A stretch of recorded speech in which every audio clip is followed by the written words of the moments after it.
거기에 예수님을 따르는 두 부류의 사람들이 있습니다. 하나는 제자고 하나는 무리입니다. 제자는 누구인가? 헌신된 자들입니다. 그들은 주님을 따를 때 모든 것을 버리고 따른 사람들입니다. 예수님께서 나를 따라오너라, 내가 너희로 사람 낚는 어부되게 하겠다고 말씀하셨을 때 그들이 그물과 배와 자기 아비와 친척들을 다 버리고 따랐다. 성경은 그렇게 말합니다. 이 사람들이 바로 제자들입니다. 그러나 또 한 부류의 사람들이 있는데 예수님을 따르기는 따라도 헌신되지 못한 자들이 있습니다. 뭔가 목적을 가지고 따릅니다. 그래서 이들을 향해서는 무리다, 무리들이다 그렇게 말씀을 드립니다. 그 대표적인 사람이 누구인가? 한 청년이 예수님께 찾아왔습니다. 선한 선생님이요, 내가 무엇을 하려야 영생을 얻을 수가 있겠습니까? 묻습니다. 그때 내가 계명을 아느냐? 제가 계명을 알고 어렸을 때부터 지켜왔습니다. 예수님이 참 그 청년을 기뻐하셨어요. 그리고 그에게 말합니다. 너게 있는 재물을 다 팔아서 가난한 사람들에게 나눠주고 너는 나를 따르라. 이 말씀을 할 때 이 청년이 주님을 따르겠다라고 영생을 얻겠다고 주님 앞에 나왔지만은 재물이 많은 거로 근심하며 돌아갔다 그렇게 성경은 말합니다. 주님을 따르기는 따라도 다 포기하지 못하고 따르는 사람들은 무리들입니다. 제자가 될 수 없는 자들입니다. 오늘 예수님은 아무든지 나를 따라오려거든 자기를 부인하고 자기 십자가를 지고 나를 따를 것이다 그렇게 말씀합니다. 저와 여러분들이 무리로 살 것인지 제자로 살 것인지 늘 결단을 해야 됩니다. 내가 주님을 따르기는 따르되 따르려면은 우리 자신들이 좀 알아야 될 것이 있는 것 같습니다. 첫째는 자기를 부인하라 그렇게 말합니다. 자기가 무엇인가? 이기적인 본능, 재성, 육체의 정욕 내지 소욕을 뜻하는 것이 자기입니다. 자기의 특징이 있습니다. 자기 특징은 자기 자신에게만 몰두하는 이기적인 특성을 말합니다. 두 번째 자기의 특성은 뭔가 자기가 인정받기를 원하는 것입니다. 자기가 세움받기를 원합니다.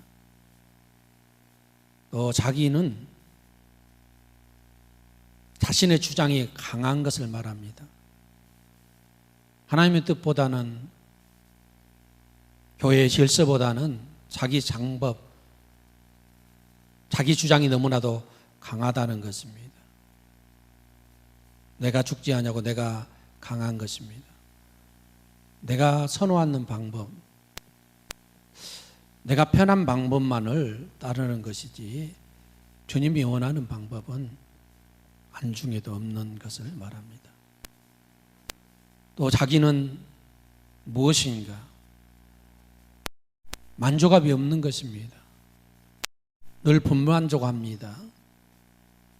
늘 부정적인 사람을 뜻하는 것입니다. 그리고 자기는 항상 자기 자신에 대해서는 간대하는데 남에 대해서는 간대함이 없는 사람이 바로 자기입니다. 이러한 모든 것들은 우리의 타락한 본성에서 나오는 것들이고 우리의 육체의 정욕의 소욕에서 나온 것들입니다. 갈라디아서 5장 19절부터 21절에 보면은 육체의 정욕, 육체의 소욕의 열매들에 관해서 말합니다. 육체의 일은 이렇다. 곧 음행과 더러운 것과 호색, 우상숭배, 술수, 원수 맺는 것과 분쟁과 시기와 분냄과 당을 짓는 것, 분리하는 것과 이단과 투기와 술취함과 방탕함과 또 그와 같은 것이다. 바로 이것을 부인하라는 것입니다. 예수 믿기 전에 우리가 쫓았던 것들, 우리가 습관적으로 생활했던 것들, 이것이 바로 우리 자신들이 알아야 될 내 자신의 자아다. 내가 누구인가? 이런 육체의 열매들을 쫓는 자들이고 이 육체의 열매들을 위해서 일했던 자들이라는 겁니다. 그런데 예수님을 따르려고 하면 자기 자신이 누구인가? 자기를 부인하라. 자기가 무엇인가를 알고 그 다음에는 두 번째는 자기를 뭐다라? 부인하라. 던져버리라. 자기를 부인하라 이 말은 부인하라 이 말은 멀리 던져버리라는 것입니다. 옛 생활의 습관이나 사고 방식을 던져버리라 그런 뜻이 되겠습니다. 세상의 욕심들 같은 것들을 다 던져버리라는 말씀이 되겠습니다. 전에 신앙생활을 하면서 가끔 보는 것들이 있었는데 그것이 무엇인가? 예수 믿지 않는 우상 숭배하는 사람들이 예수를 믿게 되면은 담임 목사님을 초빙합니다.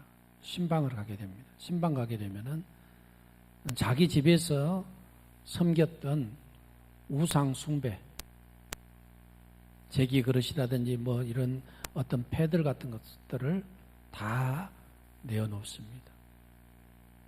그리고 이것을 좀 불살라 주세요 그렇게 말합니다. 그럼 담임 목사님이나 신방 담당 목사님이 가셔서 그것을 예배드리고 다 불살라 버려요.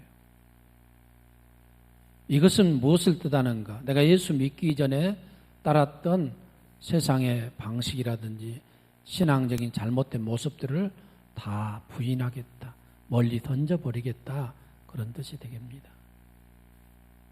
우리가 예수를 믿으면서도 계속적으로 우상 숭배를 한다든지 내가 예수를 믿으면서도 옛날에 믿지 않았을 때 그러한 습관과 방식대로 사는 것은 예수 제자가 되는 길이 아닙니다.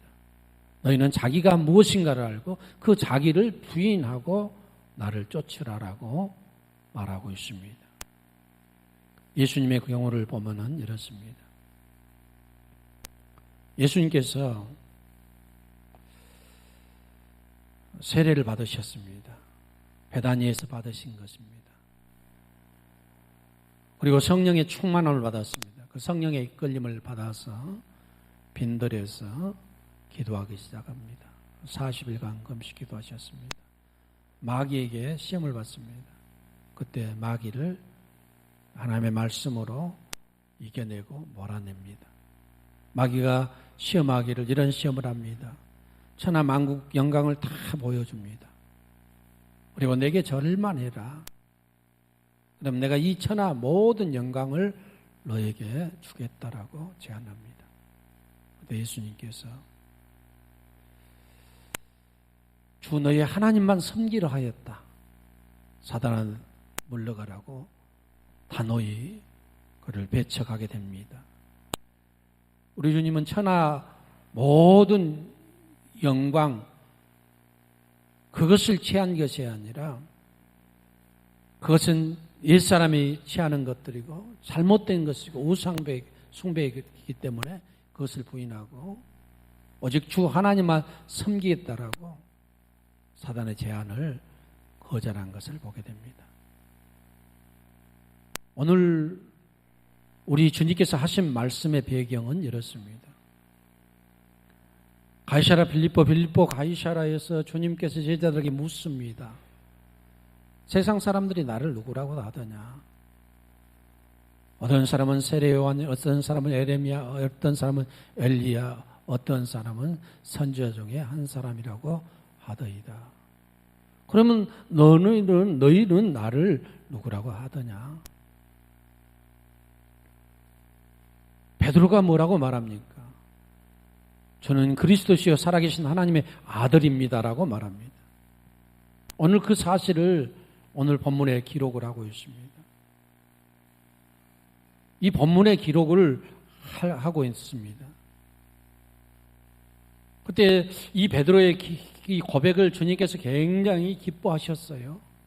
특별히 마태복음을 보면은 그렇습니다. 굉장히 기뻐하셨습니다.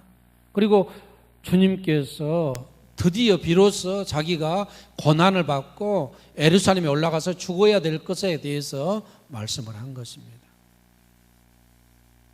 내가 예루살렘에 올라가서 대제사장들과 장로들에게 고난을 받고 죽어야 되리라고 말할 때 베드로가 앞을 가로막습니다. 주여 절대 이런 일이 주님에게 일어나면 안 됩니다라고 말할 때 주님은 강하게 그를 책망하십니다. 그를 물리치십니다. 내 뒤로 물러가라. 사단아, 내 뒤로 물러가라. 사단이라고 책망하셨어요. 그리고 주님께서 하신 말씀이 내가 하나님의 일을 생각하지 아니하고 사람의 일을 생각한다. 여러분, 주님을 따라가려고 하면은 사람의 생각은 옛사람의 생각입니다. 주님의 뜻대로, 하나님의 뜻대로 우리가 따라가야 되는 것입니다. 하나님의 뜻이 내가 죽어서 이 땅 사람들을 구원하는 것이었기 때문에 주님은 올라가서 죽어야 된다라고 하나님의 뜻에 따라야 된다라고 말할 때 베드로는 그것을 생각하지 않았습니다. 주님 죽으면 어떻습니까? 어떻게 됩니까? 우리 쫓아다녔던 우리가 무엇이 됩니까? 그런 일 없습니다. 그렇게 되어서는 안 됩니다. 그러나 주님은 사단아, 내 뒤로 물러가라 책망하셨어요. 또한 주님께서 겟세마네 동산에서 기도하십니다. 기도하실 때 십자가라는 것 이것 너무나도 힘들었습니다. 그래서 주님께서 기도하시기를 아버지 이 잔을 내게서 옮기실 수만 있으면 옮겨 주옵소서. 옮기실 수만 있으면 옮겨달라는 것입니다. 그러나 내 원대로 마옵시고 아버지의 원대로 되기를 원합니다. 주님은 끝까지 우리에게 신앙의 모범을 보여주셨어요. 끝까지 자기 자신을 부인하는 것입니다. 그리고 아버지의 뜻을 존중하는 것이에요. 하나님의 뜻이 무엇입니까? 그 뜻대로 이루어지기를 원합니다. 기도의 결론 아닙니까? 성도 여러분, 저와 여러분들은 내 뜻대로 하나님을 섬기는 것 아닙니다. 내 생각대로 하나님을 섬기는 것이 아닙니다. 하나님의 뜻이 어디 있는가 늘 우리는 살피면서 하나님의 뜻을 생각하면서 하나님을 섬기는 저와 여러분들이 되어야 될 줄로 믿습니다. 우리 주님께서 제자들에게 말씀하십니다. 우리 주님께서 23절에 또 무리에게 이르시되, 지금 무리에게, 제자들이 아닙니다. 무리에게 이르십니다. 아무든지 나를 따라오려거든, 너희가 나를 따라오려거든, 자기가 무엇인가를 알고 자기 자신을 부인하고 그 다음에 너희가 해야 될 것이 있는데 날마다 자기 자신의 십자가를 지라, 그렇게 말하고 있어요. 십자가를 지라. 제자의 슬로건이 무엇인가? 제자의 슬로건이 십자가라고 말하고 있습니다. 여러분, 우리 주님께서 누구든지 나를 따라오려거든 날마다 자기에게 주어지는 십자가 지고 따라와야 된다. 자기를 부인하고 자기에게 주어진 십자가 지고 나를 따를 것이라고 말씀을 하고 있습니다. 여러분, 우리 주님께서 나를 따르거든 십자가 지고 따르라 이 말을 보면은 어떻게 보면은 참 굉장히 부정적인 말 같습니다. 정확하게 말하면은 come and die, 와서 죽으라는 것입니다. 나를 따라와서 죽으라는 거예요. 너희가 나를 따르게 되면은 상급이 있을 것이다. 복이 있을 것이다. 그렇게 말하지 않냐고. 아무든지 나를 따라오거든 자기 십자가를 지고 나를 위해서 죽으라는 것입니다. 죽으라는 거예요. 24절에 뭐라고 말합니까? 누구든지 제 목숨을 구원하고자 하면 잃을 것이요 누구든지 나를 위하여 제 목숨을 잃으면 구원하리라. 목숨 잃을 것, 와서 죽으라는 말이에요. 제자의 심벌이 십자가라고 말하고 있습니다. 여러분, 십자가는 고상한 것이 아닙니다. 십자가는 굉장히 고통스러운 것입니다. 지금 우리가 생각하는 십자가의 개념과는 훨씬 다른 의미의 당시 십자가의 개념이 있었습니다. 이 십자가는 사람을 죽이는 형틀입니다. 요즘 십자가에 매달려 죽은 사람이 없습니다. 그러나 로마 시대에는 십자가에 사람을 매달아서 죽였어요. 누구를 죽였느냐 하면은 정복자가 피정복민을 죽일 때 십자가를 쓰는 겁니다. 로마 사람들은 죽어도 절대 십자가에 죽이지 않습니다. 십자가 죽이려고 하면은 굉장히 많은 인력과 시간과 노동이 필요합니다. 군인들이 동원돼야 되고 나무가 동원돼야 되고 몇 시간 동안 매달려 놓아야 되고 그냥 반역자들 그냥 목 쳐서 죽여버리든지 칼로 찔러 죽이면 쉽게 죽일 텐데 왜 십자가에 죽입니까? 이유가 있어요. 로마에 항거한 사람은 이렇게 고통스럽게 죽는다. 이렇게 고통을 보여주기 위한 것입니다. 그리고 이렇게 치욕적으로 죽는다. 역사가 요세푸스에 의하면은 로마를 대항하고 반란을 일으켰던 유대인들이 어느 날은 2,000명이 몇천 명이? 2,000명이 십자가에 매달려서 한꺼번에 죽은 사건도 있습니다. 교회에 살펴보면.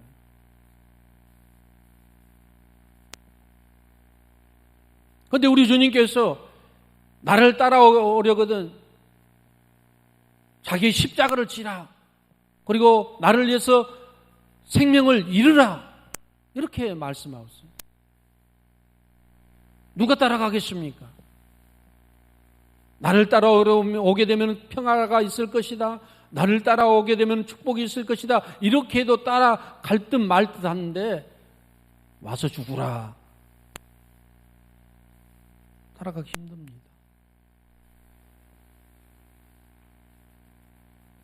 그런데 우리 주님은 이것을 제자들에게 요구한 것입니다.